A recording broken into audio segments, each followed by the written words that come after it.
अस्सलाम वालेकुम प्यारे बच्चों, मैं आज आपके लिए फिर एक वीडियो लेकर आया हूँ। ई लर्निंग एंड टीचिंग पेश करते हैं जमात चाहरुम मजमून महारती मुताला 1 सबक नंबर 13 समत और नक्शा। तो बच्चों, आज मैं आपको समत क्या होती है, कौन कौन सी समतें होती है और नक्शा किस तरह से पढ़ा जाता है, नक्शे में क्या चीज़ होती है, उसको किस तरह से पढ़ा जाए, ये आज के वीडियो में आप ये दोनों चीज़ें मैं आपको समझाऊंगा कि समतें कौन कौन सी है और नक्शा किस तरह से पढ़ा जाता है। ये दोनों बेसिक चीज़ें आज आपको इस वीडियो में मैं पूरी तरह समझाने वाला हूँ। तो ये वीडियो आप लोग पूरा देखें और अपने दोस्तों तक इसको ज़रूर पहुँचाएँ। चलिए शुरू करते हैं। सबक नंबर 13 समत और नक्शा। समतें जो है, सबसे पहली समत है शुमाल, उसके बाद दूसरी है जुनूब, उसके बाद है मशरिक और उसके बाद है मगरिब। तो ये 4 समतें आपको दिख रही है, शुमाल, जुनूब, मशरिक और मगरिब। अब शुमाल में हम देखते हैं, शुमाल में एक जो है टावर है, क्लॉक टावर। उसके बाद जुनूब में हम देखते हैं तो एक घर है, और मशरिक में हमारे जो एक तालाब है नज़र आ रहा है, और मगरिब में हमको जो है एक पेड़ नज़र आ रहा है। तो ये 4 सिमतें जो है, इसको हम कहते हैं ख़ास सिमतें, शुमाल, जुनूब, मशरिक, मगरिब। मशरिक से आपको पता है कि सूरज निकलता है, मगरिब में सूरज डूबता है। तो ये 4 सिमतों को कहा जाता है ख़ास सिमतें। चारों सिमतों को क्या कहा जाता है? ख़ास सिमतें। अब ये हमको अच्छी तरह मालूम है कि जो क्लॉक टावर दिखाई दे रहा है ये शुमाल की तरफ है, ये जो घर नज़र आ रहा है ये जुनूब की तरफ है, ये जो तालाब नज़र आ रहा है ये मशरिक की तरफ है, और ये पेड़ जो नज़र आ रहा है मगरिब की तरफ है। लेकिन यहाँ पर एक हमको किला नज़र आ रहा है, ये किला जो है ये कौन सी सिमत में है, ये थोड़ा मुश्किल है। उसके बाद हमको यहाँ एक पहाड़ नज़र आ रहा है, इसकी कौन सी सिमत है। इसी तरह हमको यहाँ एक जो है स्ट्रीट लाइट नज़र आ रही है, ये कौन सी सिमत में है। और उसके बाद ये कुआँ जो हमको नज़र आ रहा है ये कौन सी सिमत में है। तो ये हम आगे पढ़ेंगे, आगे हम इसको समझने की कोशिश करेंगे। आगे बढ़ते हैं। अब यहाँ पर आपको जो है एक मश्क दी गई है, आपको एक वर्कशीट दी गई है। यहाँ पर आपको पहचान कर खाने में लिखिए कि कौन सी तस्वीर किस समत में है। तो यहाँ पर ये तस्वीरें आपको जानी पहचानी दिखाई दे रही है। 8 तस्वीरें हैं, जिसमें से 4 तस्वीरों की समत जो है हमने पिछली स्लाइड में बता दी है। लेकिन इसमें कुछ तस्वीरें ऐसी थी जिनके समतें आपको पता नहीं है, जैसे कि ये कुएँ की समत आपको पता नहीं है, ये जो किला हमको नज़र आ रहा है इसकी समत पता नहीं है, ये जो पहाड़ नज़र आ रहा है इसकी भी समत पता नहीं है, और जो ये स्ट्रीट लाइट नज़र आ रही है इसकी भी समत पता नहीं होगी, क्योंकि आप लोग जब लिखोगे तो ये तस्वीरों की समत मैंने आपको बताया नहीं। तो इसके लिए क्या करेंगे, तो मैं आपको ये वर्कशीट, आपको जितनी सिमतें अभी बताएगी पहले वो लिख लीजिए। आगे जब मैं आपको बताऊँगा कि इनके लिए कौन सी समत आएगी, तो चलिए आगे बढ़ते हैं। आगे हमारे लिए जो दो ख़ास सिमतों के दरमियान कई चीज़ें होती है, इन चीज़ों की समत दुरुस्त हो इसलिए ज़ेली समतों का इस्तेमाल करते हैं। बताइए तो भला नीचे दी हुई ख़ास समतें और ज़ेली समतों के चक्कर का अच्छी तरह मुताला कीजिए। जब यहाँ पर मैंने आपको बताया था शुमाल है, जुनूब है, मशरिक है, मगरिब, ये तो मैंने बता दिया था। लेकिन इन दोनों के बीच में अगर कोई चीज़ है, या इन दोनों के बीच में जो चीज़ें आती है, जो इलाका आता है, उसके लिए क्या करेंगे। यहाँ पर अगर कोई ऊपर की तरफ है तो हम कह सकते हैं कि शुमाल में ये वाक़ है, जुनूब में ये वाक़ है, मशरिक में ये वाक़ है, मगरिब में ये वाक़ है। लेकिन इन दोनों समतों के बीच में अगर कोई चीज़ है तो उसको हम कैसे पता लगाएं, तो उसके लिए भी आसानी कर दी गई है। 2 समतों को मिला के एक, यहाँ पर ये 4 जो समतें हैं, इन 4 समतों से और 4 समतें बनाई गई। इन 2 समतों को मिला के एक समत बनी है, शुमाल और मशरिक को मिला के बनी है शुमाल मशरिक। इसी तरह से इन दोनों के दरमियान की सिमत बनी है शुमाल मगरिब, और इन दोनों के दरमियान की सिमत बनी है जुनूब मशरिक, और इन दोनों के दरमियान बनी है जुनूब मगरिब। इस तरह से ये जो ख़ास समतें हैं उसके दरमियान में, इन दोनों समतों के दरमियान में जो समत बन रही है उसको हम कहते हैं ज़ेली समत। ठीक है, ये ख़ास समत है और इनको हम कहेंगे ज़ेली समत। ख़ास समतों के दरमियान कौन कौन सी ज़ेली समतें हैं, इन्हें अच्छी तरह से समझिए। अब सबक के शुरू में दी हुई तस्वीरों को दोबारा देखकर ख़ास समतें और ज़ेली समतें बयास में लिखिए। ख़ास समतों और ज़ेली समतों की शक्ल छोटे कागज़ पर बनाइए, जो हम आगे इस्तेमाल करेंगे। तो अभी आपने पिछली तस्वीर में जो है, मैंने यहाँ इन 2 समतों के बीच में की तस्वीर की समत नहीं बताया था। अब मैंने इन 2 समतों के बीच की एक समत आपको बता दिया हूँ।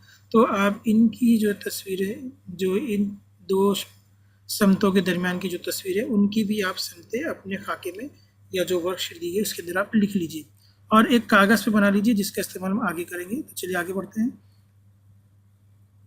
यहाँ पर जो है, क्या आप जानते हैं समतें हमेशा ज़मीन के मुतवाज़ी होती हैं, इसलिए नक्शा हमेशा मकाम की सिमत के लिहाज से ज़मीन पर रखें, इसके बाद नक्शानी करें तो सही है।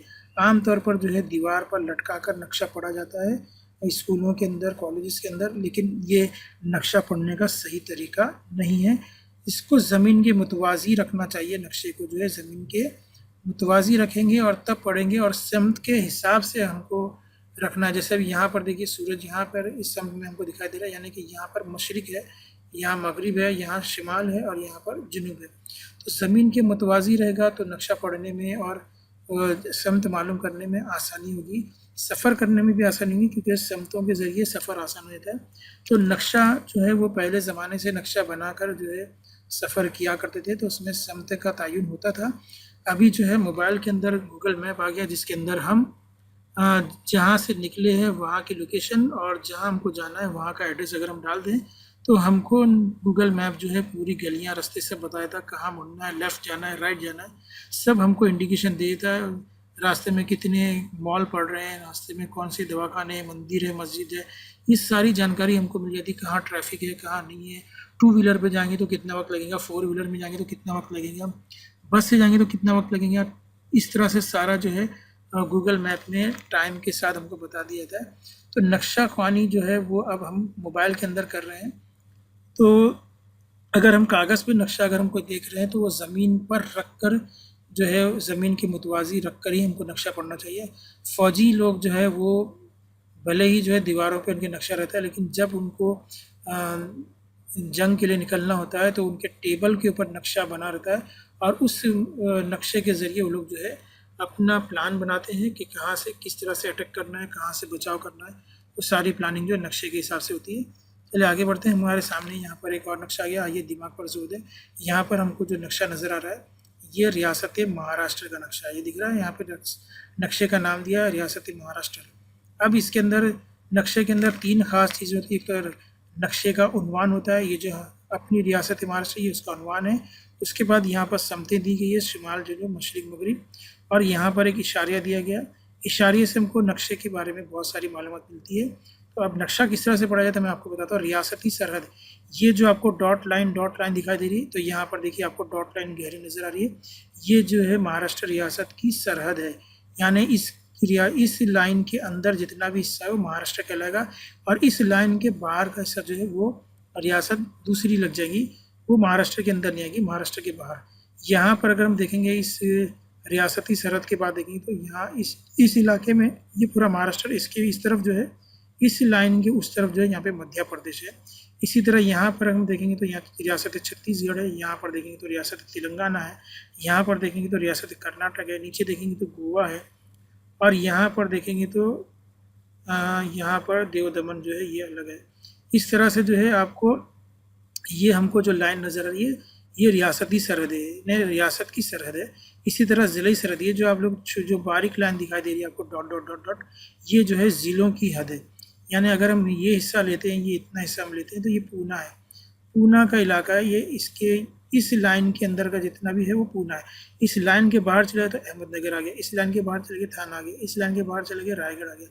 तो ये जो है ज़िले की सरहद है। उसके बाद रियासत की राजधानी, यहाँ दायरे के अंदर, गोल दायरे के अंदर एक काले कलर का डॉट बना हुआ है, तो यहाँ पर हमको दिखाई देता है ये जो है रियासत की राजधानी है। यानी जो महाराष्ट्र है उसकी राजधानी ये, जैसे हिंदुस्तान की राजधानी दिल्ली है, इसी तरह महाराष्ट्र की राजधानी जो है ये ज़िला मुंबई है, ठीक है। उसके बाद रियासत की ज़ेली राजधानी, यानी उस रियासत, ये महाराष्ट्र की रियासत की जो मेन सदर मकाम है, जो रियासत राजधानी है वो मुंबई है, और मुंबई से छोटी जो ज़ेली राजधानी है वो नागपुर है। इसके लिए जो है एक डॉट दिया गया गोल सर्कल ब्लैक कलर का, तो ये नागपुर जो है वो ज़ेली राजधानी है। इतना समझ में आया। तो नक्शा इस तरह से हमको पढ़ना है। ये जो है हमारे बहरे अरब है, यहाँ पर समंदर जो है ये बहरे अरब का समंदर है, इसलिए इसको नीले कलर से दिखाया गया। आगे चलते हैं। मुझे लगता है कि ये आपको नक्शा पढ़ना समझ में आ गया। पहले नक्शे का उन्वान, फिर उसके बाद हमको समतें दी गई, शुमाल यानी ऊपर की तरफ, जुनूब यानी नीचे की तरफ, और मगरिब इस तरफ हो गया, और मशरिक इस तरफ हो गया, ठीक है।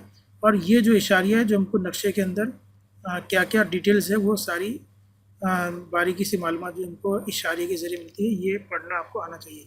उसके बाद एक और चीज़ मैंने छोड़ दिया यहाँ पर, ये जो है फासला दिया गया। जो नक्शा बनाने वाला होता है वो फासला इस तरह से लेता है कि अगर यहाँ से हम यहाँ तक का फासला अगर हम नक्शे पे तय करते हैं तो इसका मतलब ये कि हमने 120 किलोमीटर का फासला तय किया। नक्शे के अंदर अगर हम यहाँ से यहाँ तक का फासला तय कर रहे हैं, नापट्टी लगाकर अगर हम देखें यहाँ से यहाँ तक फासला, तो हमने इतना फासला तय किया नक्शे में, तो इसका मतलब ये कि हमने 120 किलोमीटर का फासला तय कर लिया हकीकत में। चलो आगे बढ़ते हैं। माहौल में मकामात एक दूसरे से कुछ फासले पर होते हैं। इन मकामात की वसअत ज़्यादा होती है। नक्शा इस लिहाज से छोटा होता है, इसलिए मकामात के दरमियान का फासला बताते हुए कम पड़ना पड़ता है। तस्वीर बनाते वक्त हम मकान, पहाड़, इंसान वगैरह की तस्वीरें कागज़ की साइज़ के लिहाज से छोटी बनाते हैं। नक्शा तैयार करते वक्त भी यही करना होता है, लेकिन ऐसा करते हुए ज़मीन पर के दो मकामात के दरमियान फासला जहन में रखा जाता है। वो नक्शे में किस तनासुब में कम करना ये फैसला किया जाता है, इसलिए नक्शे के मकाम का दरमियानी फासला सही होता है। नीचे दी हुई तस्वीर की मदद से ये समझते हैं। तो यहाँ पर देखिए, अगर हम हकीकी फासला देखते हैं तो यहाँ पर हमको 30 मीटर का फासला दिखाई दे रहा है। यानी यहाँ से यहाँ तक अगर किसी ने फासला तय किया तो 30 मीटर का है, लेकिन 30 मीटर का हम कागज़ हमारे पास नहीं है, या इतना बड़ा हम कागज़ ला नहीं सकते, इस पर ड्रॉ नहीं कर सकते, इस पर बना नहीं सकते। तो यहाँ पर जो बड़ी इकाई है मीटर की, उसको जो है सम से तब्दील किया गया। 30 मीटर को यहाँ पर 30 सम से तब्दील किया गया, बड़ी इकाई को छोटी इकाई के जरिए, यानी मीटर वाले के फासले को हमने सम के अंदर मुंतकिल किया। जो हकीकत में जो तस्वीर है उसको कागज़ पे लाने के लिए हमको छोटा करना ही पड़ता है, लेकिन उसका जो है तनासुब मुकर्रर करना पड़ता है। यानी यहाँ पर अगर हम 30 मीटर का फासला तय कर रहे हैं तो समझ लीजिए यहाँ पर हमारे नक्शे में वो जो बना रहा है उसके अंदर 30 सम रहेगा। तो अगर हम नक्शे में देखेंगे तो हमको यहाँ 30 सम नज़र आ रहा है, लेकिन हकीकी अगर फासला रहेगा तो 30 मीटर का होगा। तो नक्शा भी जो है इसी तरह से बनाया जाता है।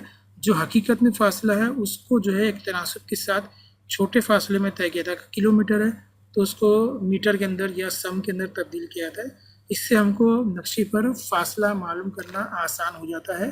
हम किसी भी नक्शे का फासला देख सकते हैं। जैसे अगर हम मुंबई में रहते हैं तो मुंबई से पूना का फासला अगर हमको मालूम करना है तो जो नक्शा हम देख रहे हैं उसके अंदर किलोमीटर की जो है स्केल दिया रहेगा, नाप दिया रहेगा कि यहाँ से यहाँ तक जाएंगे तो आपको इतना किलोमीटर होता है। तो उस नाप के ज़रिए हम जो है जो हकीकी फासला है मुंबई से पूना का वो हम नाप कर मालूम कर सकते हैं। तो इसको मैं और थोड़ा डिटेल में आपको अगली स्लाइड में आपको बताने वाला हूँ। तो चलिए आगे बढ़ते हैं। क्या करेंगे भला शाहीन और अंजुम, एक मिसाल हम आपको यहाँ बता रहे हैं। शाहीन और अंजुम जो है तफरी के लिए यानी घूमने फिरने के लिए, पिकनिक के लिए दूसरे शहर गए हैं। उनको अपने रिहायशी मकाम से बाग तक जाना है। उनके पास इस हिस्से का नक्शा मौजूद है। इनके रहने के मकाम से बाग तक का फासला मालूम करने में उनकी मदद कीजिए। रहने के मकाम से बाग कौन सी समत में है ये मालूम करने में इनकी मदद कीजिए। तो अभी हम देखते हैं वो नक्शा क्या है। यहाँ पर हमारे सामने नक्शा आ चुका है। तो शाहीन और अंजुम जो है वो यहाँ पर रहते हैं। यहाँ पर देखिए शाहीन और अंजुम का रिहायशी मकाम। अब यहाँ पर इशारिया भी दिया है और यहाँ पर समत भी दी गई है और यहाँ पर कितने किलोमीटर या मीटर का फासला वो स्केल भी दिया गया है। तो सबसे पहले हम इशारे पढ़ लेते हैं, देखते हैं इशारे में क्या दिया। होटल के लिए गुलाबी रंग दिया, यानी ये होटल जो इनको दिख रही है ये गुलाबी रंग की, इसका मतलब ये होटल है। इसके बाद दफ्तर के लिए ये निशानी है, यानी ये जो लाल रंग का ये और ये जो है ये दफ्तर है। बाज़ार के लिए ग्रे कलर दिया गया, ये बाज़ार है। उसके बाद बस स्टॉप के लिए गुलाबी रंग का दायरा दिया, ये बस स्टॉप है। रिहायशी मकाम के लिए काले रंग का दायरा दिया, तो यहाँ काले रंग का हमको दायरा नज़र आ रहा है। ये रिहायशी मकाम है जहाँ शाहीन और अंजुम रहते हैं। उसके बाद यहाँ समतें दी गई, शुमाल, जुनूब, मशरिक, मगरिब, यानी ऊपर की तरफ जो है शुमाल है, नीचे की तरफ जुनूब है, इस तरफ जो है मशरिक है और इस तरफ मगरिब है। उसके बाद यहाँ पे फासला दिया, यहाँ से यहाँ तक अगर हम फासला तय करते हैं तो 10 मीटर का फासला तय होता है। तो हम यहाँ पर देख लेते हैं। अगर मैं यहाँ से यहाँ तक फासला लूँ 10, यहाँ से यहाँ तक तो 20, यहाँ से यहाँ तक 30, यहाँ से यहाँ तक 40 और यहाँ से यहाँ तक 50, यानी यहाँ से मकाम से यहाँ तक आने में 50 मीटर का फासला है।